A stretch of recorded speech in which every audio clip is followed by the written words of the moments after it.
नमस्कार, state news bulletin में आपका स्वागत है। मैं आपके साथ आरवी।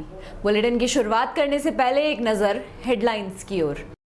दरगाह दीवान बोले तालिबान कल्चर नहीं लाने देंगे, कहा चाहे जाने चली जाए लेकिन ये गलत है, कोई भी धर्म हिंसा को बढ़ावा नहीं देता। रायबरेली में बदमाश और पुलिस के बीच हुई मुठभेड़ में पुलिस ने 25,000 के इनामी को दबोचा। सूरतगढ़ में नाले में मिला शव, हत्या करने का लगाया आरोप, सिटी पुलिस थाना में दिया प्रार्थना पत्र।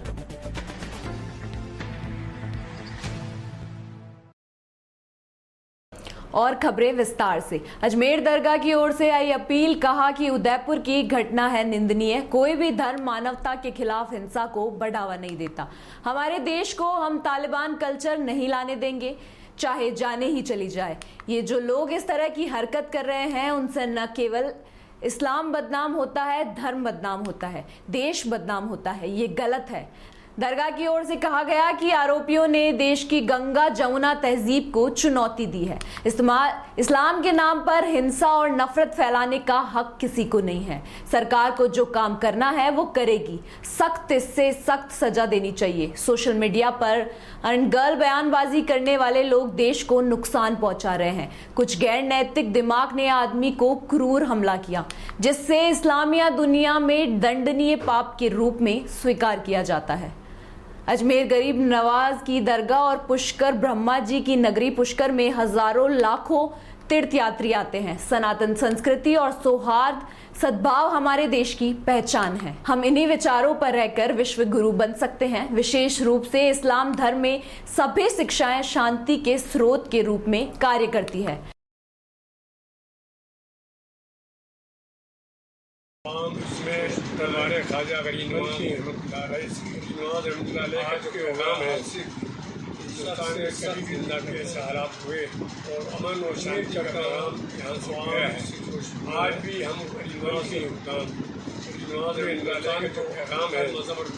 हिंदुस्तान में कभी भी बात ऐसे हालात हुए अमन और शांति का पैगाम यहाँ से गया है। सबको चाहिए भी हम गरीब नवाज के योगदान हालात में गरीब हिंदुस्तान है तो उसके मजहब के हालात इस बात इसमें भी गरीब नवाज अमन शांति सबको चाहिए गरीब नवाज से। इसीलिए हुकूमत ही नहीं करती हालात में गरीब नवाज राजा और महाराजा को हालात नहीं बनाए, बल्कि लोग भी गरीब नवाज को जीता है।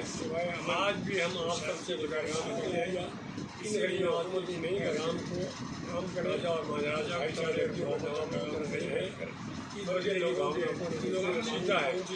आज भी हम आप सब हमारे नहीं करते हैं गरीब नवाज पैगाम को ज़्यादा एक बार फिर मैं तमाम सारे सब्र का अमल इस तरीके का जवाब शादी सरकार हमारे मुल्क को करती रहेंगी। ज़्यादा एक बार फिर मैं तमाम लोगों से समझता हूँ सब्र तहम्मुल से काम लें। इस तरीके का जवाब देना मुमकिन है। सरकार अपना काम कर रही है और करती रहेंगी। मैं दरबार ख्वाजा में दुआ करता हूँ कि अल्लाह ताला हमारे मुल्क अमन और अमान रहे। तिवरी के निकटवर्ती गांव बंडला बासनी में मेघवाल प्रतिभा सम्मान समारोह आयोजित किया गया। आयोजनकर्ता डॉक्टर मुकेश कालवा ने बताया कि कार्यक्रम में 70% से ऊपर बालक बालिकाओं को प्रशस्ति पत्र व मोमेंटो देकर सम्मानित किया गया। कार्यक्रम में जयश्री गोदा, कुंदल कालवा आदि उपस्थित रहे। बालिकाओं ने कार्यक्रम को सफल बनाने के लिए सहयोग दिया। इस मौके पर CBEO तिवारी, रातीराम सपूनिया, व्याख्याता मांगीलाल, व्याख्याता घनश्याम मेघवाल आदि लोग भी उपस्थित रहे। करियर के बारे में गाइड किया। मुख्य वक्ता अध्यापक चंपालाल ब्रिगेडियर ने बच्चों के करियर संबंधी सभी यक्ष प्रश्नों के बारे में मार्गदर्शन दिए। झालावाड़ जिले के गंगाधार उपखंड क्षेत्र के गांव खुर्चनिया में राजकीय उच्च प्राथमिक विद्यालय में नवीन प्रवेशी छात्र और छात्राओं का प्रधानाध्यापिका कमलेश मीणा और समस्त स्टाफ व SMC अध्यक्ष दिलीप सिंह जी द्वारा तिलक और माला पहनाकर मिठाई खिलाकर उनका स्वागत किया गया। प्रधानाध्यापिका कमलेश मीणा द्वारा नवीन प्रवेश वाले प्रत्येक छात्र और छात्र प्रवेश के साथ नर्सरी से 2 पौधे लगाकर विद्यालय प्रांगण में पौधे लगवाए गए। खबर जोधपुर से। मुख्यमंत्री अशोक गहलोत 3 दिवसीय दौरे पर पहुंचे जोधपुर। गहलोत का जोधपुर एयरपोर्ट पर जोधपुर वासियों ने किया भव्य स्वागत। गहलोत अगले 3 दिन तक जोधपुर के अंदर कई विकास कार्यों का लोकार्पण करेंगे, शिरकत करेंगे। वहीं एयरपोर्ट पर गहलोत ने मीडिया से बात करते हुए बताया कि उदयपुर के अंदर जो घटना हुई है वो बहुत ही दुखद है। मैं इसकी निंदा करता हूं। पूरे देश के अंदर तनाव का माहौल है। वर्तमान हालात को लेकर मैं बार बार बोलता हूं, देश के गृह मंत्री अमित शाह और प्रधानमंत्री नरेंद्र मोदी को देश की जनता को एक बार संबोधित करें। देश के अंदर माहौल जो खराब है उसको लेकर यदि कोई जिम्मेदार व्यक्ति कहता है तो उसका बहुत फर्क पड़ता है। जी सर, बहुत ही दुखद घटना है और जितनी निंदा की जाए उतनी कम है। बहुत चिंता वाली बात है कि इस प्रकार से मर्डर करना किसी का, ये बहुत ही दुखद भी है, शर्मनाक भी है। मैं समझता हूँ कि माहौल ठीक करने की आवश्यकता भी है। पूरे देश के अंदर तनाव का माहौल बन गया है। अध्यक्ष जी, जो आपका आज का सत्याग्रह का प्रोग्राम था उसके बारे में कुछ बताइएगा। जी को आप क्यों नहीं पूरे देश को एड्रेस कर रहे हैं कि जो हालात बन गए हैं कुछ कारणों से, गलियों में मोहल्लों में लोग ये समझ नहीं पा रहे। कस्बों में जहाँ जिसकी आबादी कम संख्या में है, चाहे वो हिंदू है, मुस्लिम है, कोई भी है, वो ज़्यादा चिंतित है। इतना आपस में डिस्टेंस हो गया है, तनाव हो गया है, इसको समझ नहीं आ सकता है। अगर हम लोग कोई बात बोलते हैं, अपील करते हैं, फर्क पड़ता है। प्रधानमंत्री बोलते हैं तो ज़्यादा फर्क पड़ता है। तो मेरा मानना है कि पीएम को ऐसे मौके पर आने पूरे देश को संबोधित करना चाहिए, अपील करनी चाहिए कि हम किसी कीमत पर हिंसा को बर्दाश्त नहीं करेंगे और प्रेम भाईचारे लोग आपस के अंदर। ये कहने में क्या हर्ज है? ये घटना उदयपुर की कोई मामूली घटना नहीं है। जिस रूप में की गई है वो कल्पना के बाहर है। कल्पना के बाहर है कि ऐसा भी कोई कर सकता है क्या व्यक्ति? जितनी निंदा करी थी कम। मैं सबसे अपील की वो किस उद्देश्य से था? मैंने नेता प्रतिपक्ष से गुलाब चंद कटारिया की बात भी करी है, यहाँ पर बातचीत भी हुई है, वो सीएमओ के संपर्क में भी है। हम चाहते हैं कि सब मिलकर के ऐसे वक्त में तनाव पैदा नहीं हो, सब मिलकर वापस शांति से रहे। और दोषी जो है उसको बख्शा नहीं जाएगा। उसके लिए पूरी पुलिस मुस्तैदी लगी हुई है अरेस्ट करने के लिए और कोई कमी नहीं रखेंगे इसके अंदर। मुझे मालूम है कि इसके जो जिस रूप में ये हत्या हुई है उसमें लोगों के दिल में कितना भयंकर आक्रोश हुआ होगा, मैं कल्पना कर सकता हूँ, सोच सकता हूँ। मेरी बात की एहसास है, उसी रूप में हम लोग कार्रवाई करेंगे। जनपद कासगंज में ग्रामीण पत्रकार एसोसिएशन के पदाधिकारियों ने ग्रामीण पत्रकार एसोसिएशन के प्रदेश अध्यक्ष सौरभ कुमार का पटियाली में जोरदार स्वागत किया। प्रदेश अध्यक्ष सौरभ कुमार ने कासगंज के पटियाली में शहीद पत्रकार वीरेश गुप्ता की पुण्यतिथि पर पटियाली के पत्रकारों ने प्रदेश अध्यक्ष सौरभ कुमार व प्रदेश कोषाध्यक्ष छोटेलाल चौधरी और प्रदेश प्रचार मंत्री ओम प्रकाश द्विवेदी का पटियाली के सेठ जी गेस्ट हाउस में माल्यार्पण किया और राम नरेश चौहान के चांदी तलवार भेंट कर सम्मान किया। बिजनौर के चांदपुर में सड़क हादसा। होटल पर खीर खाने गए थे 3 युवक सड़क हादसे में घायल हो गए, जिन्हें 108 एम्बुलेंस की मदद से सामुदायिक स्वास्थ्य केंद्र में भर्ती कराया गया। कार और बाइक की भिड़ंत से हुआ हादसा। 3 में से 2 घायलों को हायर सेंटर रेफर कर दिया गया। पुलिस दोनों वाहनों को कब्जे में लेकर जांच पड़ताल कर रही है। दरअसल यह हादसा बिजनौर जिले के चांदपुर थाना क्षेत्र में हुआ है। थाना क्षेत्र के चांदपुर नरपुर रोड पर गांव पीपलसाना के पास कार और बाइक की भिड़ंत हुई। हादसे में एक ही बाइक पर सवार 3 युवक घायल हो गए। हादसा लगभग 11:30 बजे का है। हादसे के बाद कार चालक कार मौके पर छोड़कर फरार हो गए। बाइक सवार तीनों युवक 21 वर्षीय रशीद, 21 वर्षीय तालीब और 19 वर्षीय सरफराज पुत्र शरीफ अहमद भी कस्बा चांदपुर के निवासी है। बताया जा रहा है कि तीनों युवक एक ही बाइक पर सवार होकर गांव पिपलसाना के किसी होटल पर खीर खाने गए थे। हादसे के बाद घटनास्थल पर काफी भीड़ जमा हो गई। मौके पर मौजूदा लोगों ने की मदद। घायलों को 108 एम्बुलेंस द्वारा सामुदायिक स्वास्थ्य केंद्र चांदपुर भेजा गया, जहां 2 युवकों सोहेब और सरफराज की हालत गंभीर देखते हुए डॉक्टरों ने प्राथमिक उपचार देकर हाई सेंटर के लिए बिजनौर रेफर कर दिया। पुलिस दोनों ही वाहनों को कब्जे में लेकर हादसे की जांच पड़ताल में जुट गई है। कितने लोग घायल हैं सर? इसमें कितने 3 लोग हैं जो घायल अवस्था में 108 के द्वारा लाए गए, इसमें 2 की हालत गंभीर थी, उन्हें अस्पताल में रेफर किया है प्राइवेट ट्रीटमेंट करने के बाद, तीसरे का उपचार चल रहा है। अध्यक्ष जी, जो आपका आज का सत्याग्रह का प्रोग्राम था उसके बारे में कुछ बताइएगा। 108 के द्वारा लाए कौन कौन थे सर? इसमें कौन और भेजा गया? कितने रेफर किए? पेशेंट थे, भेज दिया गया बाकी तीसरा उपचार। खबर बदायूं से नगरपालिका परिषद उज्जैनी में की लापरवाही से भीषण गर्मी में जनता एक बूंद पानी को तरस रही है। नगरपालिका परिषद उज्जैनी अधिकारी कर्मचारियों ने भ्रष्टाचार की सीमा तोड़ दी है। भीषण गर्मी में बिजली की कटौती से जनता परेशान, दूसरे जनता का एक एक बूंद पानी को लेकर तरस रही है। महिलाओं को सबसे ज्यादा परेशानी का सामना करना पड़ रहा है। घर की सफाई से लेकर घर के अन्य कार्य करने में बाधा हो रही है। पानी की सप्लाई नहीं मिलने से जनता परेशान। नगरपालिका के जनरेटर बिना सूंड के हाथी खड़े हुए हैं। जो हो सकता है डीजल नगरपालिका अधिकारी कर्मचारी की जेब में जा रहा है। शिकायत करने पर कोई कार्रवाई नहीं है। 28 जून 2022 को नगरपालिका के नलकूप और इंडियन मार्ग का नल ठंडे पानी की मशीनें सारी बंद पड़ी है।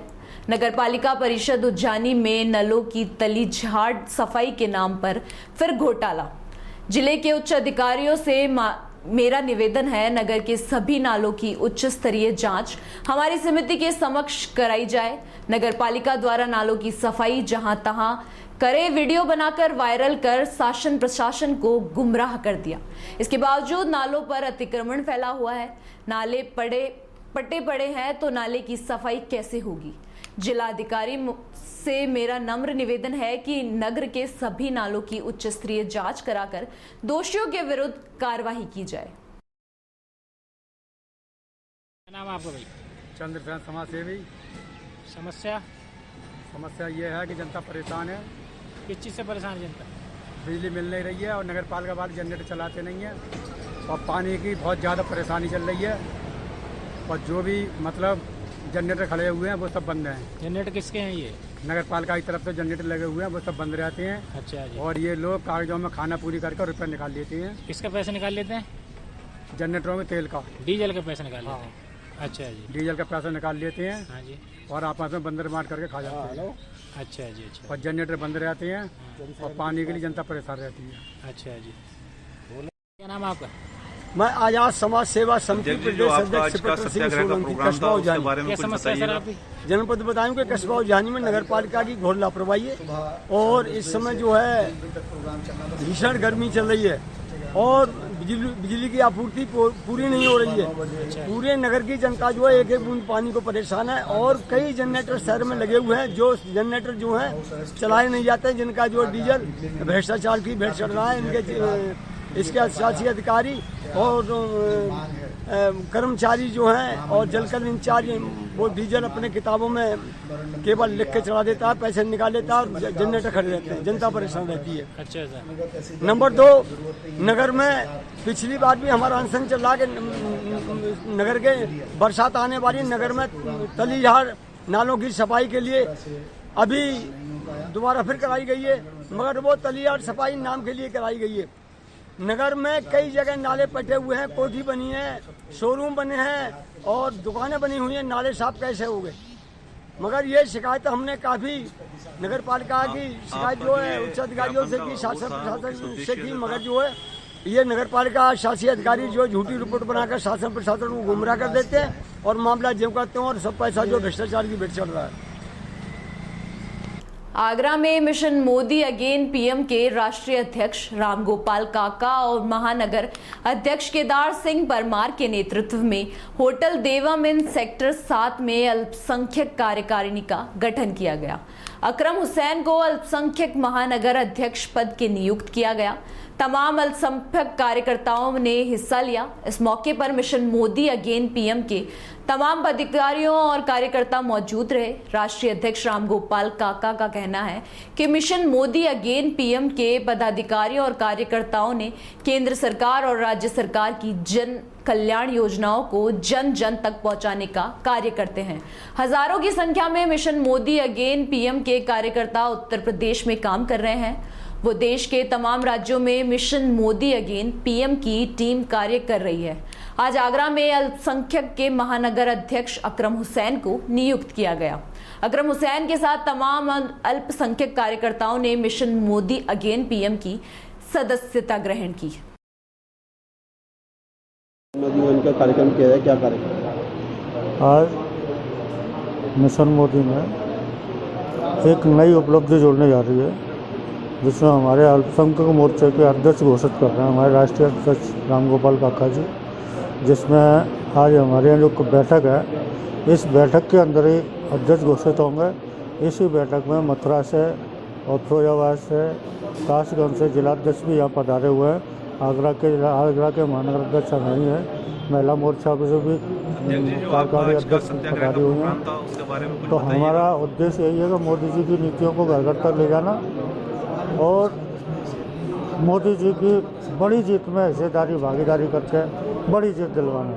2024 का चुनाव आ रहा है, 2024 में दोबारा से मोदी जी को प्रधानमंत्री बनाना है। उसी लगन के हिसाब से उसी के लिए मिशन मोदी काम कर रहा है।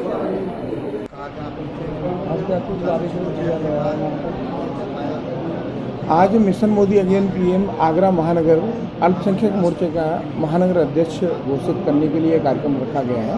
इसमें अकरम हुसैन को हम महानगर अल्पसंख्यक मोर्चा का अध्यक्ष नियुक्त कर रहे हैं। क्या मिशन मोदी अगेन 2024 की रणनीतियाँ रहेंगी क्या? मोदी सरकार की योजनाएं जन जन तक पहुँचे, हर व्यक्ति तक पहुँचे, ये मिशन मोदी का उद्देश्य है। अभी आगामी नवंबर में चुनाव आ रहा है नगर निगम का। इसके नाते भी पूरे महानगर में निचले स्तर पर टीम गठित हो, उसके लिए हम अगले महीने एक ट्रेनिंग प्रोग्राम करने जा रहे हैं। सभी वार्ड अध्यक्षों को उसमें हम ट्रेनिंग प्रोग्राम देंगे और उसके बाद सितंबर में मोदी जी का जन्मदिन है और मोदी जी के जन्मदिन के लिए 2500 कार्यकर्ताओं का कार्यक्रम एक होगा। ये हमारे अभी 2 कार्यक्रम हैं। किन राज्यों में हो चुका है कि आगरा में पहली बार? नहीं, पहली बार नहीं है। आगरा में तो मिशन मोदी चल रहा है। या अल्पसंख्यक अध्यक्ष की यहाँ जगह खाली थी, अभी उसकी घोषणा हो रही है। तो अल्पसंख्यक समाज में भी मोदी सरकार की योजना हर व्यक्ति तक पहुँचे, उसके लिए भी अल्पसंख्यक समाज की टीम हमारे साथ जुड़ रही है। इस तरीके से चुनाव होने वाला है, क्या लगता है अग्नि योजना को लेकर क्या कुछ प्रभाव पड़ने वाला है? इस तरीके से शहर भर में विरोध चल रहा है, देश भर में विरोध चल रहा है। नहीं, चुनाव केवल मिशन मोदी चुनाव के लिए काम नहीं कर रहा। मिशन मोदी का उद्देश्य है कि इस भारत में रहने वाला हर व्यक्ति, जिस व्यक्ति को योजना मिलनी चाहिए, वो योजना तक पहुँचे और उसके लिए हमारे कार्यकर्ता योजनाओं पहुँचाने के लिए काम करें। उसके लिए हम अपने कार्यकर्ताओं को ट्रेनिंग दें। रायबरेली में बदमाश और पुलिस के बीच मुठभेड़ हुई। मुठभेड़ में पुलिस ने 25,000 के इनामी को दबोच लिया है। मुठभेड़ के दौरान बदमाश के पैर में गोली लगी है। बदमाश को सीएचसी सैलिन में भी भर्ती कराया गया। बदमाश की संख्या दीपक ठठेरा निवासी बेगूसराय बिहार के तौर पर हुई है। मुठभेड़ के बाद गिरफ्त में आया बदमाश सिलोन इलाके के टप्पेबाजी की 2 घटनाओं को अंजाम दे चुका है। इसके 2 अन्य साथियों को पुलिस ने कल गिरफ्तार किया था। पुलिस बेगूसराय पुलिस से इसकी क्राइम हिस्ट्री की जानकारी जुटा रही है। दरअसल जिले में कई जगह टप्पेबाजी की घटना के बाद रायबरेली पुलिस और एसओजी ने कल टप्पेबाजों को गिरफ्तार किया है। टप्पेबाजों का तीसरा साथी भागने में सफल हो गया। गिरफ्तार टप्पेबाजों ने पुलिस की पूछताछ में बताया कि उनका तीसरा साथी सलौन इलाके में से ही है। पुलिस निशादेही के बाद सूची इलाके में चेकिंग कर रही है। उसी दौरान एक युवक बिना नंबर की बाइक से आता दिखा। पुलिस फोर्स देखकर युवक ने वापस भागने का प्रयास किया। पुलिस ने उसका पीछा किया तो उसने अलसाह लहराते हुए मोर्चा ले लिया। पुलिस ने खतरे को भांपकर आत्मश्राप फायर किया तो उसके पैर में गोली लग गई। पुलिस ने घायल बदमाश को तुरंत सीएचसी पहुंचाया, जहां चिकित्सक उसका इलाज में जुट गए हैं। पुलिस की पूछताछ में मालूम हुआ कि वह 25,000 का वंचित अपराधी दीपक ठटेरा है। पुलिस ने बदमाश के कब्जे में एक अवैध तमंचा, कुछ जिंदा कारतूस और एक बिना नंबर की बाइक बरामद की है। नहीं कर रहा दोबारा भी सर, अभी मुठभेड़ हुई है पुलिस और बदमाशी, क्या है पूरा मामला और कहां पर हुई है? अभी आपको कुछ दिन पहले ही थाना कोतवाली और सूची क्षेत्र थाना सलोन के एक मुकदमे में 2 व्यक्ति गिरफ्तार किए गए थे। उनमें से एक व्यक्ति फरार हो गया था और ये लोग मशहूर टप्पेबाज हैं और लूट और टप्पेबाजी का काम करते हैं। इसमें से जो व्यक्ति फरार था उसकी सूचना आज ये थी कि ये सूची क्षेत्र में कहीं देखा गया है। तो इस सूचना पर इंस्पेक्टर सलोन द्वारा, चौकी इंचार्ज सूची द्वारा और जो आपका आज का सत्याग्रह का प्रोग्राम था उसके बारे में कुछ बताइए। और वहाँ एक बिना नंबर की गाड़ी पर एक व्यक्ति को सवार देखे जब उन्होंने उसको रोकने की कोशिश की तो उसने जो है वो पुलिस पार्टी के ऊपर फायर किया और पुलिस ने भी अपने आत्मरक्षार्थ से उसमें गोली चलाई, जिससे वो घायल हो गया और उसको तुरंत तत्काल सीएचसी सलून लेकर लाया गया और उसके बाद उसको जिला अस्पताल लाया गया है। उसकी पहचान जो है दीपक ठठेर नाम से हुई है, जो उसी में से फरार बंदूक था और उसके ऊपर 25,000 रुपये का इनाम भी था। इसके पास से कुछ चोरी और लूट का सामान भी बरामद हुआ है। मूल रूप से ये पटना का रहने वाला है और इसने बलिया और बनारस, पटना, इसमें कई अपराध भी किए हैं और रायबरेली में भी 3 घटनाओं को उसने। रायबरेली में कहाँ पर इन घटनाओं को अंजाम दिया? रायबरेली में इसने कोतवाली क्षेत्र में और जो यहाँ पर सलोन थाने के अंदर जो है सूची चौकी है। सूरतगढ़ के वार्ड नंबर 9 में राष्ट्रीय राजमार्ग 62 के खेजड़ी मंदिर रोड के पास गंदे पानी के नाले में एक व्यक्ति का शव बरामद हुआ है। मृतक के परिजनों ने 4 जनों पर हत्या का आरोप लगाते हुए सिटी पुलिस थाना में प्रार्थना पत्र दिया। वहीं शव के मेडिकल बोर्ड से पोस्टमार्टम करवाने और आरोपियों को गिरफ्तार करने की मांग को लेकर राजकीय चिकित्सालय में धरना लगाया।